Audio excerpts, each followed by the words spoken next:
Gubernur DKI Jakarta Basuki Cahayapurnama atau Ahok mengatakan penertiban kawasan Kalijodo, Jakarta Barat dilakukan karena berada di jalur hijau yang merupakan lahan milik negara.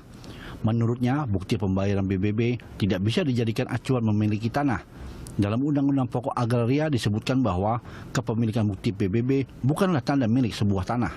Ahok pun menyamakan kasus kawasan Kalijodo dengan Kampung Pulo.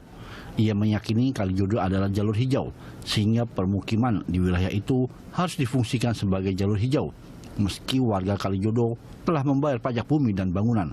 Menteri Agraria dan Tata Ruang Ferry Mursyid Baldan mengatakan sebelumnya telah terjadi pembiaran cukup lama yang menyebabkan warga dapat memiliki hak dan sertifikat atas tanah di Kalijodo. Seharusnya Pemda DKI Jakarta bertindak cepat ketika kawasan yang seharusnya menjadi area ruang terbuka hijau ditempati oleh warga. Lain halnya dengan Badan Pertanahan Negara Jakarta Barat dengan membuat gebrakan baru memberikan layanan informasi tanpa batas atau lintas untuk mempercepat dan efektif pelayanan warga diajak langsung untuk berinteraksi dengan pegawai BPN untuk mengetahui tahapan proses pembuatan sertifikat tanah. Kepala BPN Jakarta Barat, Sumanto, mengatakan layanan itu untuk mempermudah warga karena tidak perlu datang ke kantor BPN jika ingin menanyakan persyaratan pengurusan. Mengapa pemerintah baru menyatakan Kalijodo sebagai tanah negara dan sebagai jalur hijau pada tahun ini? Bagaimana dengan warga yang telah membayar pajak setiap tahun atas tanah yang mereka tempati bertahun-tahun? Lalu apa langkah pemerintah atas tanah negara yang diklaim milik warga di seluruh Indonesia? Pemirsa, untuk membahas hal itu di studio telah hadir pengamat perkotaan Nirwono Yoga, dan kami juga telah tersambung melalui telepon dengan Kepala Badan Pertanahan Nasional Jakarta Barat, Bapak Sumanto. Selamat pagi, Pak Sumanto. Selamat pagi, Pak. Selamat pagi, Mas. Ya, Pak Sumanto, di studio ada Mas Nirwono Yoga ya, dan kami juga terus mengundang pemirsa untuk ikut berpartisipasi melalui SMS di 081183335551 dan layanan telepon 021529000310. Pak Sumanto, sebelum ke Bapak, saya mau tanya ke Mas Yoga dulu. Mas Yoga, ini kalau kita bicara soal tanah negara yang banyak digunakan secara ilegal, artinya bisa buat pemukiman atau apapun lah ya, pertokoan segala macam seperti ya yang paling dekat sekarang ini adalah Kalijodo dan sebelumnya ada Kampung Pulo. Iya, betul. Banyak nggak sih sebetulnya di Jakarta ini? Ya, sebenarnya banyak ya. Bahkan bisa dikatakan lebih dari 80% ruang terbuka hijau di Jakarta itu sekarang sudah beralih fungsi. Nah, sebagian besar paling mudah sebenarnya kalau kita mengikuti dari aturan yang berlaku untuk Kota Jakarta. Contohnya adalah jalur hijau di tepi bantaran sungai. Aturannya adalah kalau lebar sungai, taruhlah umpamanya lebar sungainya adalah 30 meter. Maka yang disebut dengan tanah negara adalah 15 meter di kiri dan 15 meter di kanan itu ditetapkan sebagai tanah negara yang fungsinya adalah sebagai jalur hijau. Tujuannya sebenarnya ini, Mas. Kalau air hujan sungainya itu meluap, kemudian dia menggenangi di kiri kanannya tadi itu, maka bantaran hijaunya tadi adalah sebagai penahan atau peresap. Nah, ini yang selama ini diduduki atau berfungsi. Nah, itu di 13 sungai utama di Jakarta. Dan itu semuanya sudah penuh oleh pemukiman. Sudah penuh dengan selain termasuk itu. Ciliwung ya. Nah, contoh pemudah yang kedua adalah jalur hijau di tepi rel bandaran rel kereta api. Ini juga kita punya 13 koridor jalur utama kereta api yang sekarang juga penuh dengan pemukiman.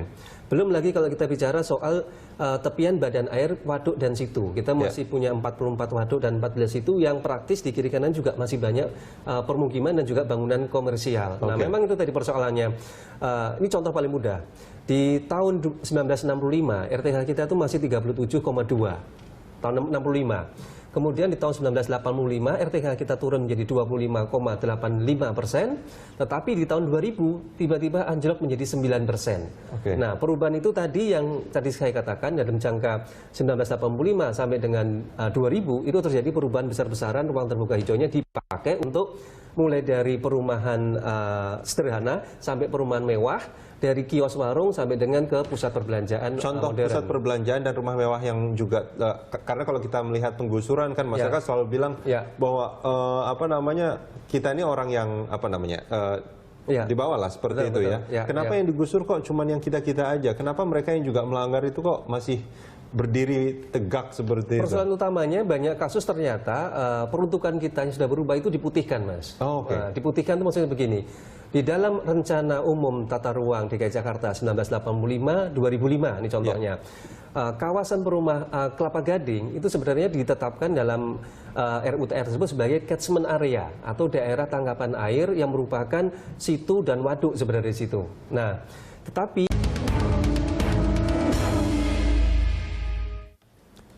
Menteri Agraria dan Tata Ruang Ferry Mursydan Baldan mengatakan pemerintah Provinsi DKI Jakarta harus melakukan pendekatan sehingga mereka mau direlokasi ke tempat yang baru. Berikut pernyataan Menteri Agraria. Kalau mereka sudah lama, ini kan prosesnya ada pembiaran lama. Jadi mereka sudah punya keberhakan ada atau tidak sertifikat. Jadi penghargaan itu ada karena kan kalau dia disalahkan hari ini tidak bisa, tapi bahwa tanah itu mau dipakai, memang tanah negara, tapi kan proses pembiaran yang cukup lama ini yang harus kita pertimbangkan menjadi faktor mereka punya keberhakan itu, ya.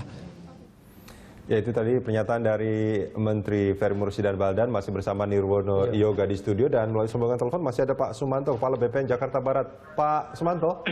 Ya, Pak. Pak, ini tadi kita memperdengarkan pernyataan Pak Ferry Mursydan Baldan bahwa ini terkait yang Kalijodo paling tidak. Ini ada proses pembiaran sebetulnya oleh pemerintah, baik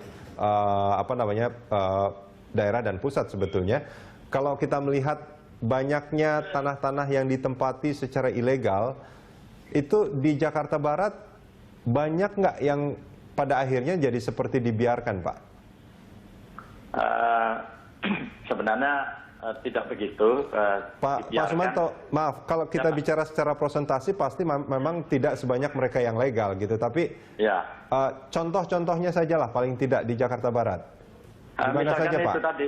Ya, Pak.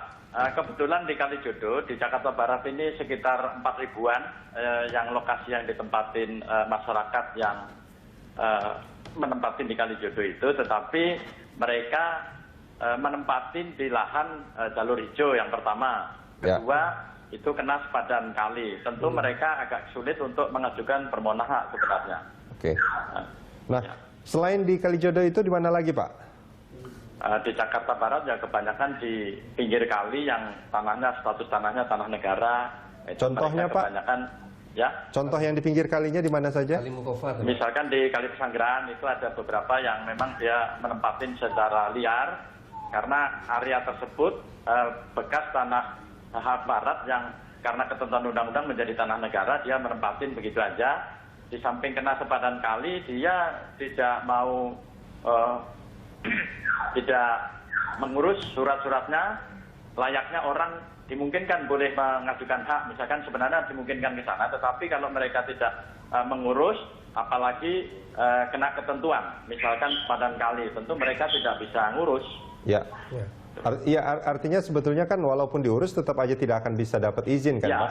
Iya, benturannya ada banyak di situ. Salah satunya dari sisi statusnya tanah negara, kedua karena ketentuan sepadan kali. Jadi memang di daerah-daerah itu harus dikasih ruang yang harus bebas dari hunian. Berapa banyak, Pak, di Pesanggerahan, Pak? Tidak banyak sebenarnya, karena di situ kan tanah negaranya sedikit, tapi ada. Oke, nah Pak, selain Pesanggerahan, adakah tempat lain yang seperti itu sebetulnya? Artinya gini, secara undang-undang, meskipun dimohonkan oleh mereka, itu mereka dipastikan tidak akan mendapatkan izin. Karena beberapa hal tadi, jalur hijau, sepadan kali, segala macam. Ada nggak, Pak, yang kayak gitu? Selain Pesanggerahan? Ada Pesanggerahan, terus Kali Ciliwung ada juga di situ, di sepanjang Kali Ciliwung yang di Jakarta Timur ada. Pokoknya di sepanjang kali, kan Jakarta itu banyak kali-kali besar, di mana di sepanjang jalur itu ada status tanah yang ada tanah negara, ada yang tanah milik adat. Nah, di sepanjang tanah yang statusnya tanah negara, nah mereka ini kesulitan untuk mengurus haknya karena benturannya tadi, karena ketentuan tadi, Pak. Bukannya kesulitan kan sebetulnya, Pak, karena memang tidak boleh kan? Tidak boleh. Tidak akan dapat ya. Oke, karena kalau kita bicara sulit artinya ada kemungkinan untuk dapat gitu. Tidak mungkin kan? Tidak mungkin. Oke. Nah, Pak, itu yang di pinggiran kali. Adakah tanah-tanah lain yang sebetulnya tidak di pinggiran kali, di tengah kota misalkan, yang juga mengalami hal seperti itu? Kalau di Jakarta Barat nggak ada, kebanyakan hunian. karena di bantaran kali tadi yang status tanah negaranya sedikit, tanah milik adatnya banyak. Nah, kalau dia tanah milik adat, dia bisa mengajukan permohonan hak, cuma penggunaan fisiknya karena bantaran kali itu ada sepadan kalinya, maka dia tidak boleh membangun. Itu ketentuannya seperti itu. Oke. Kalau di wilayah Jakarta yang lain, Pak, ada informasi soal itu? Di wilayah Jakarta yang lain itu Kali Ciliwung ada. Enggak, selain yang di pinggiran kali, Pak, selain yang di bantaran kali. Hutan rawa-rawa Jakarta Barat ya? Iya. Oh, di Jakarta Barat. Hutan rawa-rawanya, Pak? Hutan rawa-rawa misalnya, Pak? Ya, hutan rawa-rawa seperti yang mau menuju bandara itu, Iya. PIK itu, Iya. itu kan tanah negara itu, Iya. ya, Iya. dihuni oleh masyarakat. Tapi Iya. karena dia peruntukannya bukan jalur hijau, Iya. ya, bukan di sepadan kali, Iya. maka yang bersangkutan bila menempati dalam waktu tertentu, dia dimungkinkan untuk mendapatkan sertifikat. Kalau Oke. hutan mangrove tadi, Pak? Ya, Kalau hutan mangrove-nya nggak boleh kan, hutan Pak? mangrove, Ya. karena ada dilarang ya, dia Ya. tidak bisa juga itu, Pak. Oke, baik. Ya. Pak, selain mereka yang bermukim, Pak, artinya pemukim, maaf kalau mungkin saya istilahnya mungkin apa, rumah-rumah yang sederhana seperti itu, Pak ya. Tapi ada nggak lahan-lahan yang pada akhirnya digunakan untuk rumah-rumah mewah atau mungkin apartemen, pusat-pusat pertokoan yang sebetulnya Dulu ya. dulunya itu secara undang-undang itu bukan untuk itu peruntukannya. Kalau bukan peruntukannya, kaitannya dengan izin penggunaan, tentu kalau dia melanggar pasti diambil sanksi oleh pemerintah daerah karena penggunaannya harus sesuai dengan tata ruang yang ada gitu, Pak. Oke, baik. Pak Sumanto, terima kasih banyak, Pak, sudah bergabung bersama kami di Dialog Pagi. Oke, terima kasih sama-sama. Terima kasih, Pak Sumanto. Ini menarik sebetulnya pernyataan dari Pak Sumanto ya. Sebetulnya banyak lahan-lahan negara, tanah-tanah negara yang sebetulnya boleh gitu kalau mereka mau mengurus, masyarakat Izin, mau mengurus gitu. Tapi ya itu tadi ada fakta-fakta di mana sebetulnya banyak sekali yang tidak boleh. Ya. Tapi kalau menurut Pak Ferry itu masyarakat tidak salah karena ini ada proses pembiaran gitu. Nah, terkait misalkan contohnya Kalijodo aja, itu udah berapa lama sebetulnya, Mas Yoga? Kalau kita lihat Kalijodo terutama konteksnya ya, sebenarnya kalau kita kembali ke tahun 1930-50 itu masih jalur hijau.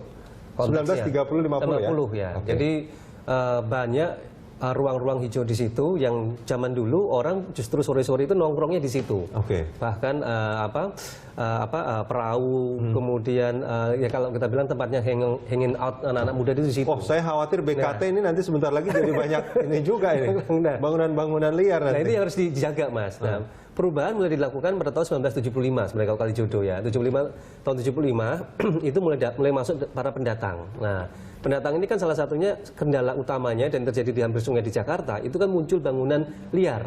Satu yang sebenarnya fungsinya utamanya terutama untuk tempat tinggal. Nah, kemudian kalau konteks Kalijodo, karena Kalijodo berkembang menjadi liar, kemudian masuklah proses-proses seperti tadi, lokalisasi. Ada investor ya? Iya, ini tahun 75 sebenarnya. Nah, tahun 75 kemudian berkembang sampai dengan mencapai puncaknya tahun 95 sebenarnya. Nah, tahun 95 ini sebenarnya Kalijodo masuk target dalam hal penataan. Kemudian tahun 1998 Pak Sutioso masuk pada menata Keramat Tunggak sebenarnya. Oke. Rencananya habis itu sebenarnya di tahun 2002 saya ingat sudah ada rencana penataan di Kalijodo dan sekitarnya. Nah, tetapi eksekusi baru bisa terjadi tahun 2010. Itu pun juga terjadinya lebih kepada di Taman Kebun Pisang di seberangnya Kalijodo waktu itu. Oke. Yang sekarang dikenal menjadi Taman Kebun Pisang seluas 4 hektar. Nah, kemudian tapi terhenti lagi, Mas. Terhenti lagi yang mengarah ke Kalijodo. Nah, dalam konteks seperti itu harusnya yang dilakukan oleh pemerintah DKI ada dua. Satu adalah segera melakukan pendataan aset-aset lahan sebenarnya yang selama ini banyak sekali beralih fungsi. Mulai dari tepi bantaran kali, kemudian di luar itu ya seperti waduk situ dan juga banyak sekali lahan-lahan yang di tengah kota, umpamanya tadinya berupa rawa-rawa yang kemudian sekarang berubah menjadi perumahan. Perumahannya mewah lagi? Ya, sebagian besar masih justru perumahan mewah yang bisa itu, karena ini terkait dengan perizinan. Biasanya kan? kalau perumahan mewah itu modalnya kan luar biasa besar gitu ya. Bahkan undang-undangnya pun bisa berubah. Perdanya itu bisa dirubah peruntukannya, dan itu yang terjadi banyak selama... Contohnya? Ya, contoh paling mudah kalau kita bicara soal tadi, ada dua perumahan yang kalau kita merunut ke RT RW atau tata ruang sebelumnya, yaitu di daerah Kelapa Gading dan daerah Pantai Indah Kapuk. Yang dimana merupakan di dalam ini untuk menggambarkan bagaimana perubahan terjadi secara sistematis sebenarnya. Artinya begini, kalau kita berkaca kepada Rencana Umum Tata Ruang 1985-2005, dua daerah ini tadinya memang benar-benar sebagai daerah catchment area. Tetapi kemudian bagaimana kesepakatan terjadi antara Pemprov DKI, pengembang, dan juga jangan lupa DPRD. Karena perda ini kan tidak mungkin tidak tanpa persetujuan mereka, gitu. Bahkan setelah pemutihan pun ini diperkuat lagi di dalam RT/RW DKI Jakarta 2010-2030, sehingga kalau kita lihat sekarang dokumennya adalah Kelapa Gading dan Pantai Indah Kapuk sekarang sudah berubah fungsi menjadi daerah kawasan terpadu, artinya boleh ada perumahan, ada komersial, bahkan juga RTH sebagai pendukung. Makanya nggak salah sebetulnya ketika ada salah seorang warga Kalijodo merasa diperlakukan tidak adil sebetulnya ketika mereka digusur, tapi banyak sekali lahan-lahan yang tidak sesuai peruntukannya, tapi karena sangat mewah gitu kan segala macam itu tidak digusur gitu kan. Justru itu tantangannya buat Pemda ke depan adalah berani tidak umpamanya melakukan juga penertiban kepada ruang-ruang terbuka hijau yang tidak hanya di bantaran kali, tetapi juga yang tadi saya katakan ruang terbuka hijau yang dulu peruntukannya sebagai RTH kemudian berubah menjadi bangunan komersial. Nah, tantangan terbesarnya di situ. Nah, ketika Anda menanyakan bahwa beranikah Pemprov untuk melakukan itu, menurut Anda apakah berani? Jujur ya, kalau secara jujur sulit untuk mewujudkan itu karena kita bicara soal kekuatan pengembang besar. Oke, kita jeda sebentar. Itu kita akan lanjutkan di segmen berikut.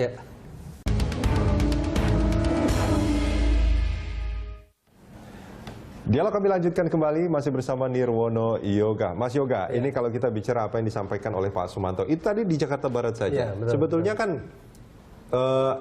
bukan hanya Jakarta sebetulnya. Di tempat-tempat lain apakah juga terjadi hal-hal seperti ini? Bahkan kalau kita bicara sejabodetabek juga terjadi, Mas. Sejabodetabek? Jabodetabek, ya. Paling tidak itu ya? Paling tidak itu, karena dalam data kita, dan kemungkinan ini juga menjadi teladan bagi daerah-daerah lain. Artinya di tempat lain, provinsi lain juga melakukan hal yang sama. Pasti, karena kalau kita kembali kepada Peraturan Undang-Undang Nomor 26 Tahun 2007 tentang penataan ruang, setiap pemerintah daerah mempunyai kewajiban untuk menyediakan ruang terbuka hijau 30%. Artinya mereka harus berdasarkan undang-undang tadi melakukan pembenahan atau refungsi. RTH yang berubah fungsi dikembalikan lagi menjadi jalur hijau atau menjadi taman sebenarnya. Kan kalau kita bicara ruang terbuka hijau banyak pilihan, apakah menjadi taman, hutan kota, ataupun juga sebagai jalur hijau umpamanya. Nah, tetapi yang pada saat bersamaan juga tidak pernah dilakukan yaitu pengembalian aset sebenarnya. Aset Pemda itu ada di mana? Pengembalian aset maksudnya bukankah ini yang dilakukan sedang mencoba untuk mengembalikan aset seperti yang dilakukan di Kalijodo dan Kampung Pulo? Pendataan, Mas. Pendataan resmi. Sebenarnya aset Pemda di DKI itu mana saja yang berubah dan sekarang berubah menjadi apa? Satu.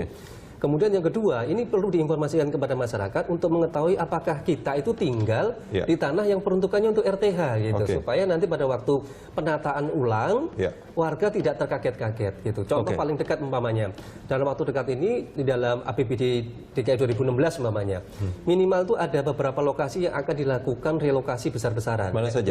Pertama di Bidara Cina, setelah Kampung Pulau ini kan Bidara Cina, kemudian Bukit Duri dan juga Kampung Berlan. Nah, itu yang dalam waktu dekat. Sementara itu dalam 5 tahun ke depan itu ada 4 sungai utama yang akan dikembalikan, yaitu Ciliwung, Pesanggerahan, Angke, dan Sulter. Nah, Mas Yoga, sebelum kita lanjutkan ke sana, ini ada satu penelpon dari Rawamangun. Pak Heru, selamat pagi Pak Heru. Selamat pagi Berita Satu, Mas Budi dan Pak Yoga. Selamat pagi Pak Heru. Menarik juga nih topik hari ini, pagi ini. Saya melihat dari sini, pembiaran yang dilakukan oleh Pemda dimanapun berada ya, hunian liar.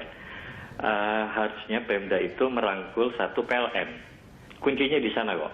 Begitu PLN putus, mereka tidak akan bisa membangun dengan fasilitas yang ya seperti ada diskotik, macam-macam lah itu ya. Nah, kedua, pada pengembang kelas kakap yang besar-besar ini, diminta juga pertanggungjawaban mereka mengenai RTH yang harus disediakan oleh mereka, dan itu harus kembali lagi presentasinya harus berimbang antara jumlah perumahan di sana dengan RTH-nya. Nah, untuk yang kita tahu di Pantai Indah Kapuk itu yang punya kan pengembangnya kan yang punya Indonesia itu. Jadi saya yakin bahwa pemerintah pusat maupun daerah tidak bisa merubah status itu. Ya, kita sudah tahu lah itu. Dan itu yang untuk Kelapa Gading. Dan Kelapa Gading ini ada barter. Contohnya gini, kalau misalnya sudah terlanjur, tapi kita biar nggak bisa apa-apa. Tetapi ada satu di sana kantor pemerintahan itu mereka membangun, tetapi pemerintah daerah waktu itu oke, ini gue kasih izin, tapi lu bangun loh, seperti polseknya dan macam-macam, ada kantor pemerintahan di sana. Nah itu secara karakter bagi kami, bagi rakyat ini, kok bisa ya dibayar hanya dengan pertukaran bangunan atau itu untuk dengan dalih kepentingan fasilitas umum pelayanan masyarakat itu aja. Baik, okay. Pak Heru, terima kasih banyak Pak Heru. Ya, ini menarik sekali pernyataan dari Pak Heru ya. Harusnya bisa kerjasama dengan beberapa instansi terkait PLN dan PDAM. Betul. Saya ingat waktu pas di Tanah Merah misalkan salah satunya, dan itu kan sebetulnya milik BUMN itu. Milik BUMN. Iya, betul, tapi negara. rumahnya mewah-mewah gitu kan. Betul. Dan bangunannya juga permanen seperti itu. Ya. Listrik masuk ke sana. Betul. Tapi PDAM tidak masuk karena setiap saluran PDAM itu harus memiliki IMB. Betul. Apakah PLN juga semestinya diberlakukan seperti itu sebetulnya Mas Yoga? Ya, kalau kita mau konsisten, artinya kembali kepada penataan ruang yang tepat artinya. Ini tidak hanya tugasnya salah satu dinas instansi terkait, tapi seluruh aparat Pemda bersama-sama masing-masing tugas melakukan tugasnya. Nah, itu yang harusnya dilakukan. Itu agak efektif sebetulnya. Lebih efektif karena dengan begitu, contoh umpamanya, kalau ada suatu kawasan yang jelas-jelas melanggar RTH gitu kan. Ini kan kita bicara soal tidak hanya soal soal PLN-nya, PDM-nya, tapi jangan lupa juga soal KK dan KTP gitu kan. Terus ditambah lagi nanti tambah dengan sertifikat dari Badan Pertanahan ya.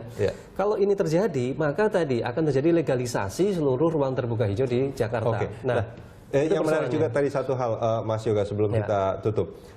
Para pengembang kelas kakap, taruhlah misalkan ada beberapa wilayah yang sudah berganti peruntukannya, dan ruang terbuka hijaunya itu tidak seperti yang diharapkan oleh masyarakat. Iya, betul. Dan tadi dikatakan oleh Pak Heru harus ada tanggung jawab. Tanggung jawab seperti apa harusnya yang bisa dilakukan sementara lahannya sekarang sudah habis? Betul. Jadi ini sebenarnya kembali yang saya sebut namanya audit lingkungan sebenarnya. Nah, contoh kasus Kelapa Gading umpamanya. Kelapa Gading ini kan sejatinya sebagai daerah tangkapan air atau catchment area, peruntukannya jelas-jelas. Nah, artinya kalau dulu diberi izin, harus ada pengawalan ketat bahwa oke, kamu membangun ini, tapi kamu harus wajib membangun waduk ataupun danau buatan di situ, umpamanya berapa luas. Ya, taruhlah sekarang gitu pengawasannya itu sudah kelewat lah. Sudah sama sekali tidak ada ruang terbuka hijau yang kita harapkan. Apa yang harus dilakukan? Apakah harus contoh paling mudah, Kelapa Gading ini kan setiap hujan pasti banjir, Mas. Pasti. Nah, sekarang mau nggak warga di Kelapa Gading dalam tanda petik berkorban untuk menyediakan lahannya dijadikan daerah resapan air atau sebagian itu jadikan waduk umpamanya. Bukan developernya yang harus bertanggung jawab. Developer jelas, karena developer yang membangun kan artinya. Nah, tapi sekarang tadi penyediaan waduk tadi suka tidak suka di Kelapa Gading pasti akan menggusur bangunan yang ada di situ, entah itu bangunan komersial maupun rumah warga gitu ya. Nah, ini yang harus dibicarakan supaya jangan diganti dengan kompensasi. Selama ini pelanggaran itu dilakukan dengan cara kompensasi uang. Artinya begini. Denda yang dikenakan oleh pengembang tadi, kemudian dirupiahkan, dari rupiah ini Pemda DKI mendapatkan pemasukan kas gitu. Nah, yang tidak pernah dibahas adalah sebenarnya yang membutuhkan daerah resapan air kan itu di perumahan itu gitu kan. Apapun yang dilakukan kalau itu diganti dengan uang, persoalan banjir di kawasan itu tidak akan pernah selesai. Gitu. Jadi itu yang harusnya jadi persoalan, dan ini sebenarnya yang terjadi di hampir sebagian besar kawasan yang tadinya RTH tadi berubah fungsi. Oke, Mas Yoga, terima kasih banyak sudah bersama kami di Dialog Pagi. Pemirsa, hari ini pemerintah Provinsi DKI Jakarta mengeluarkan surat peringatan kedua untuk warga Kalijodo yang masih bertahan. Untuk mengetahui informasi selengkapnya mengenai pemberian SP kedua tersebut dan reaksi warga, kita bergabung bersama reporter Pramadika Samudra dan juru kamera Abdullah Rudin. Ya Pram, apakah surat peringatan kedua ini sudah diterima oleh warga Kalijodo? Ya, Egan, baru saja beberapa saat lalu dan bahkan masih berlangsung saat ini pemberian surat peringatan 2 atau SP2 yang dilakukan oleh Pemprov DKI Jakarta.